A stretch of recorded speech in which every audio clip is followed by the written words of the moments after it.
Hi అండి, ఈరోజు నేను పాలకూరతో పుల్లకూర చేసి చూపిద్దాం అనుకుంటున్నా. ఇది మనం ఒకసారి చేస్తే మా అబ్బాయికి చాలా నచ్చింది, మళ్ళీ కావాలన్నాడు.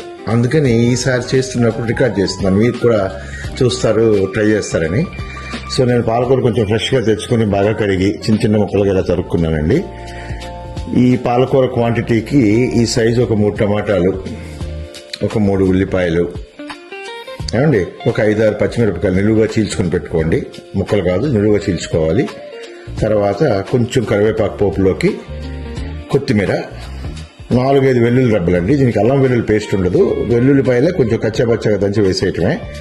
ఇక చూసారా, ఈ మాత్రం చింతపండు రసం తీసి పెట్టుకోవటానికి.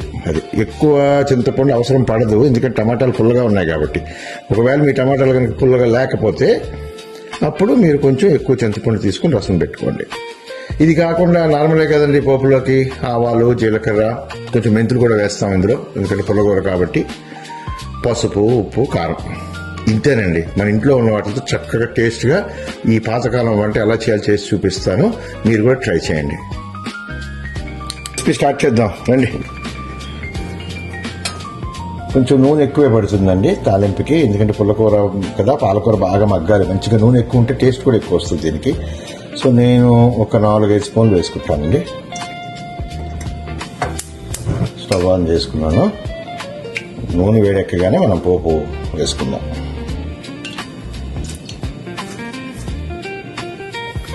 నూనె కాగిందండి, ఇప్పుడు పోపు గింజలు వేసుకుందాం.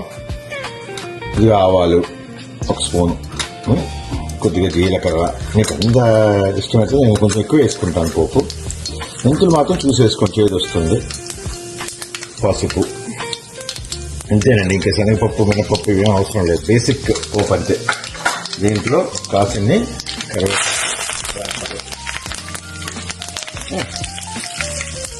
ఇదో పచ్చబచ్చ పెంచుకున్న ఈ వెల్లుల్లి, నిలువుగా చీల్చుకున్న ఈ పచ్చిమిరపకాయలు, అలాగే లాస్ట్లో చిన్నగా తరుక్కున్న ఈ ఉల్లిపాయ ముక్కలు.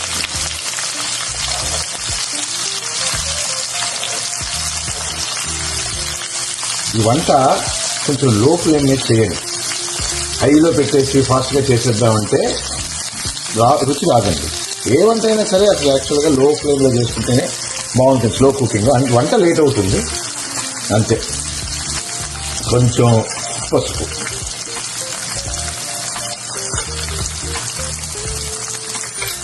వేసుకుని శుభ్రంగా ఇట్లా కలుపుకుంటే ఉల్లిపాయ బ్రౌన్ కలర్ వచ్చి చక్కగా వేసుకోండి. తర్వాత టమాటా వేద్దాం. ఓకేనండి, ఇంకొక 5-10 మినిట్స్ పడుతుంది ఉల్లిపాయ చక్కగా వేగేదాకా. చక్కగా వేపుకోవాలి, కొంచెం మీడియం టు లో ఫ్లేమ్ మధ్యలో, మాడిపోనివ్వకండి. చూసారా, బాగా చక్కగా ఉల్లిపాయ మగ్గిపోయింది. ఈ స్టేజ్లో మనం చిన్నగా కట్ చేసి పెట్టుకున్న ఈ టమాటా ముక్కలు వేసుకుందాం. వేసుకుని చక్కగా ఇలాగా కలుపుకుంటే, చెప్పాను కదా, మరీ ఎక్కువ సెగలో పెట్టకండి, మాడిపోతుంది, స్లోగా అవ్వాలి. ఇలాంటి స్టేజ్లో మీరు ఏం చేస్తారంటే, మీ కూరకు సరిపడాల్సిన ఉప్పు నేనైతే ఇప్పుడే వేసేస్తాను. ఎందుకంటే టమాటా వేసిన వెంటనే ఉప్పు వేసుకుంటే టమాటా చక్కగా మగ్గుతుంది అనమాట. అంతే, కూరకు సరిపడా ఉప్పు నేను ఇప్పుడే వేసేస్తున్నాను. నేను 2.5 స్పూన్లు వేసాను దీనికి. దీని మీద చక్కగా ఏదన్నా మూత పెట్టేస్తే అలాగే మగ్గుతుంది అన్నమాట. ఇది అయ్యాక మనం పాలకూర వేసుకుంటాం స్టెప్ బై స్టెప్. కొంతమంది ఈ పుల్లకూరలో టమాటా ముక్కలతో పాటు, చింతపండు రసంతో పాటు కొద్దిగా మామిడికాయ ముక్కలు కూడా వేస్తారండి, వాళ్ళ ఇష్టం, అది బాగుంటుంది. అది కూడా ఇంకోసారి చేసి చూపిస్తారు, మామిడికాయ ముక్కలు కూడా వేసి ఈ పాలకూరతో పుల్లకూర చేయడం. చక్కగా ఇలా మూత పెట్టేసి కాసేపు చేస్తే, ఉప్పు వేసాం కదా, చక్కగా టమాటా, ఉల్లిపాయ, ఉప్పు, పచ్చిమిరపకాయలు అన్నీ చక్కగా మగ్గి అన్నీ పడతాయి. పట్టినాక మనం అప్పుడు పాలకూర వేసుకుంటాం. నేను చూశాను, మూత తీశాను, ఎలా ఉందో చక్కగా మగ్గిపోయింది. టమాటో మీద ఆ తొక్క, దానిపైన ఉన్న స్కిన్ ఊడిపోతే చాలండి, మరీ ఎక్కువ అయిపోకల్లా. ఈ స్టేజ్లో ఇక్కడ నేను కొత్తిమీర వేసుకుంటాను. మీకు ఇంకా ఎక్కువ కొత్తిమీర కావాలంటే కట్టదాకా వేసుకోవచ్చు, బాగుంటుంది, అది కూడా ఫ్లేవర్ ఎక్కువ వస్తుంది. నేను ఇంతే వేస్తున్నాను. ఇప్పుడు మనం శుభ్రంగా కట్ చేసి పెట్టుకున్నటువంటి కడిగిన పాలకూర వేసుకుంటాం.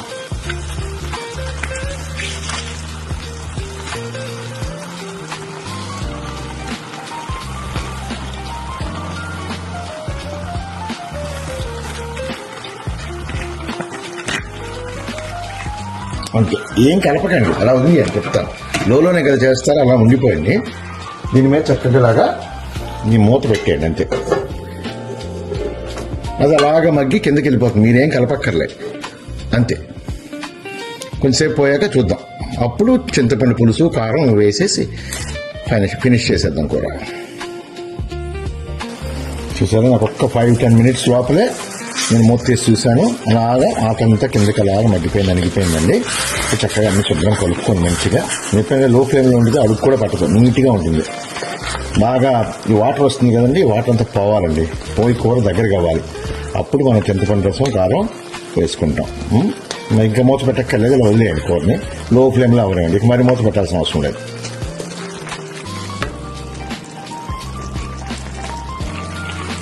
బాగా మగ్గిందండి కూర, చూసారా. ఇప్పుడు మనం చింతపండు పులుసు కారం వేసుకుందాం. ఇది స్టేజ్ అన్నమాట మనం వేయాల్సిన చింతపండు పులుసు. చింతపండు పులుసు మాత్రం చిక్కగా తీసుకోవాలండి, లూజ్గా వద్దు. ఎందుకంటే ఈ కూర లూజ్గా ఉండకూడదు, బాగా తిక్కుగా ఉండాలి కూర. కూర ఇది పులుసు కాదు కాబట్టి కొంచెం అంత చిక్కగా చేశాను చూసారా, అంత చిక్కగా చింతపండు తీసుకోవాలి.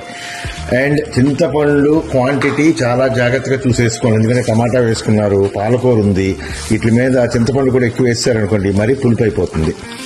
ఓకే, చూసుకుని వేసుకోండి. ఇప్పుడు కారం నేను ఒక 3 స్పూన్లు వేస్తాను, ఎందుకంటే కారాన్ని ఈ కూరకి కారం కాస్త ఎక్కువ పడుతుంది, ఎందుకంటే పులుపు ఉంటుంది కదా, అందుకని కొంచెం ఒక 3 స్పూన్ల దాకా పడుతుంది, వేస్తాను అంతే. వేసి శుభ్రంగా కలిపి అట్లా స్లోలో ఇంకొంతసేపు అవనివ్వండి, అయిపోతే అయిపోయినట్టే కూర, డన్. ఇంకేముంది.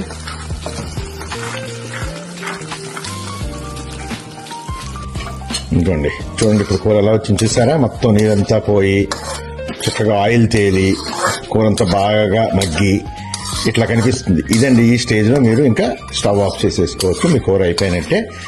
ఈ ఆపే ముందు ఒకసారి ఉప్పు కారం పులుపు చూసుకొని ఏమైనా తక్కువైతే అడ్జస్ట్ చేసుకుని స్టవ్ ఆఫ్ చేసేసేయండి అంతే.